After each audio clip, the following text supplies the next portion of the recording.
What's going on, everyone? So the Golden State Warriors have been hot. They've won 11 out of the last 14 games. They are smacking teams right now. They just look like a very good basketball team. Jimmy Butler has completely breathed fresh life, particularly into Steph. I mean, Steph's out here dropping 50 pieces and just, 2 3 shy of the all-time record and all this stuff. You see a completely different Steph Curry, right? Because it's not all on him anymore. Right? You have a guy in Jimmy Butler who, hey, you need me to get you 30? I'll get you 30. You need me to get you 15 because somebody else is cooking and somebody else has got it going? Yeah. And look, one of the things that I've talked about is like, no one wants to see the Warriors and Jimmy Butler and Steph Curry, if we're being honest, right? Like, those two are very good, very talented. Playoff Jimmy's a real thing. Steph Curry is ridiculous, right? And the Lakers have a matchup against the Golden State Warriors. And that is a big game. It's a very important game.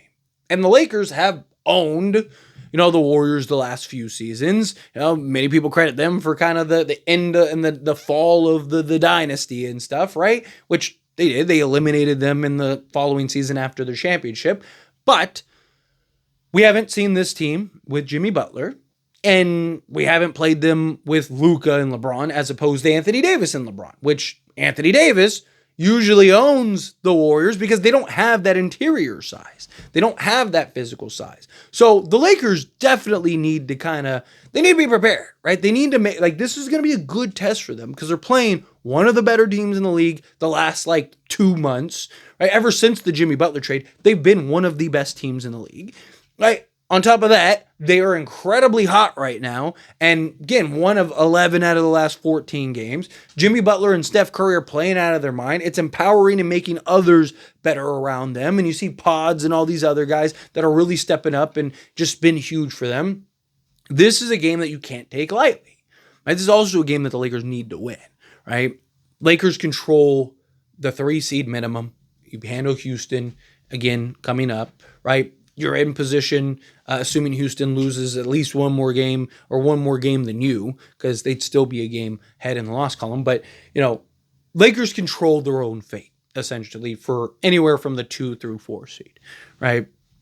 But the Warriors are creeping, right? The Warriors aren't that far behind, right? Warriors are right on the Lakers' tail, and another big spot, another big game, another big moment.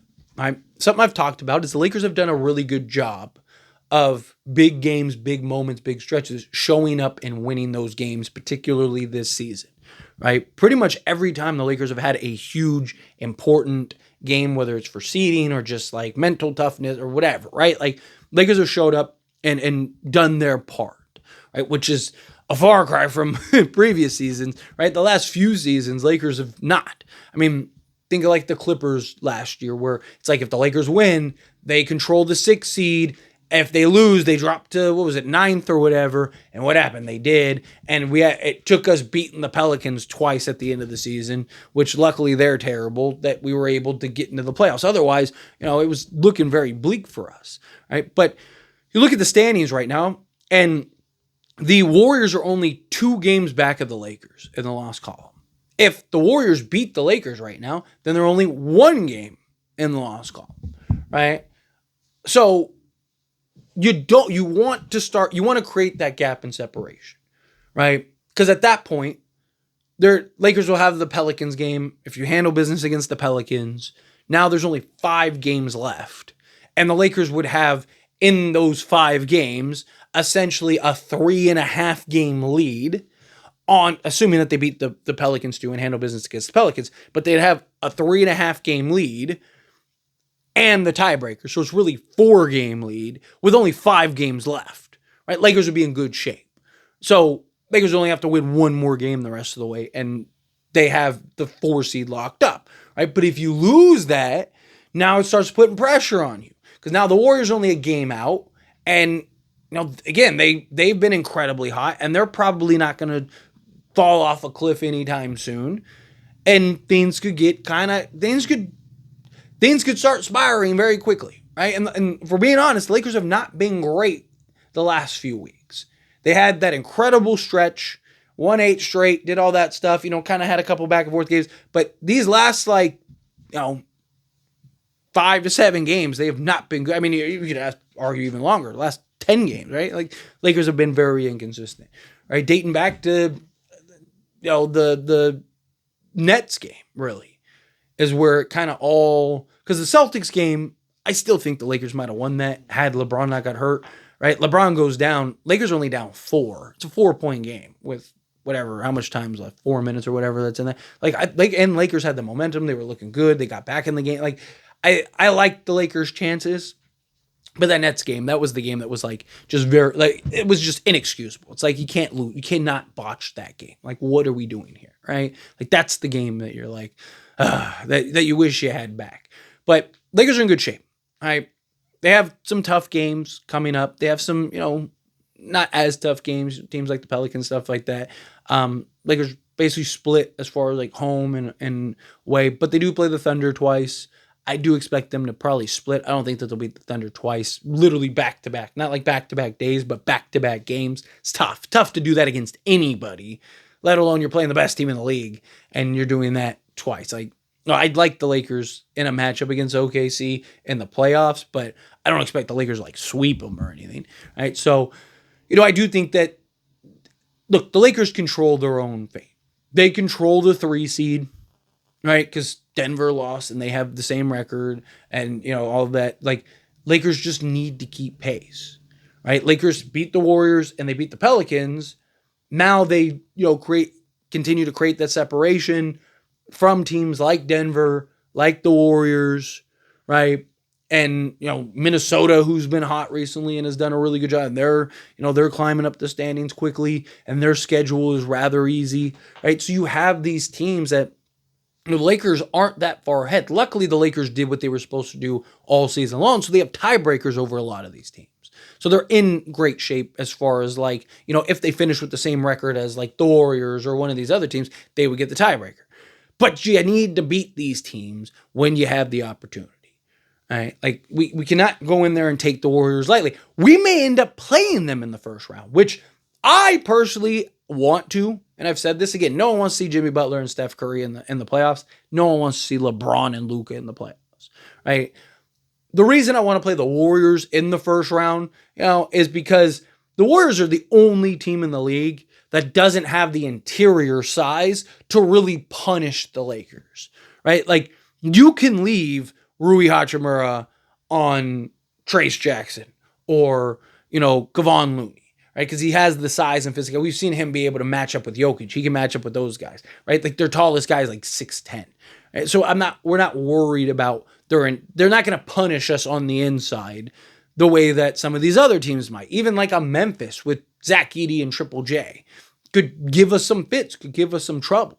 Right? And I think it'd be a more physical matchup. They're not the physical, like, grit and grind Grizzlies or anything like that, although they might end up falling into the play-in, right? So that's something too. But also, you have the Minnesota Timberwolves that are coming up. You could end up playing them, right? So you have some of these teams that you're probably, particularly the Warriors, you want to kind of instill in their head, like, hey, we're Jimmy, no Jimmy, like, we got you, right? Like, we have your number. Right? And that's something that's important, right? Because Lakers are a big team, and they're going to match up very well. And another reason I kind of want to play the Warriors in the first round is because the Lakers should have the 3 best players on the court at all times, right?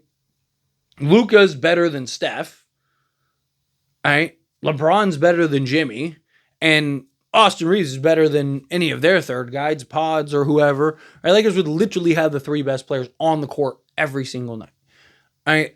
And then at that point, just the role guys, stuff like that. But our role guys match up well. I love our Jordan Goodwin, Jared Vanderbilt, Dorian Finney-Smith, Gabe Vincent. Like, those guys doing the dirty work, the hustle plays, kind of matching the intensity of some of the Warriors role guys. I think that that's a very favorable matchup for us. But there's also the potential and possibility that, we play somebody else. But regardless, you need to match up, because if we finish with the 4 seed, Warriors could finish with the 5. Now you got the 4-5 matchup.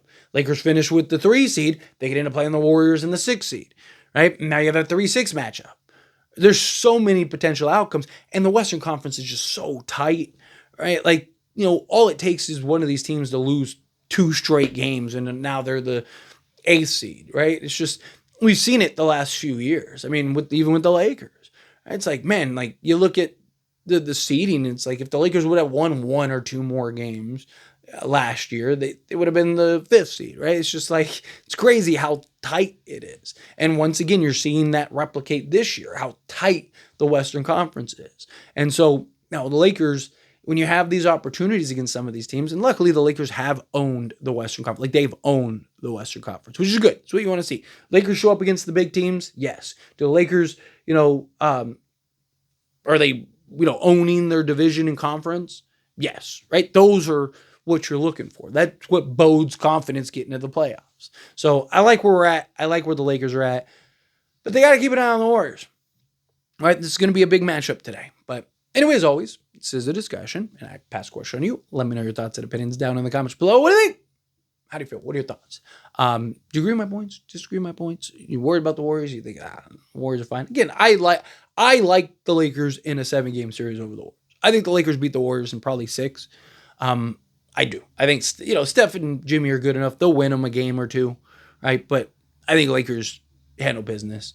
But anyway, let me know down in the comments below. That being said, if you haven't liked this video, hit that like button. Helps me a lot. So we enjoy these types of videos, and I truly appreciate it. Not subscribe to the channel, hit that subscribe button. Turn on the bell notifications. Appreciate y'all. See you in the next one.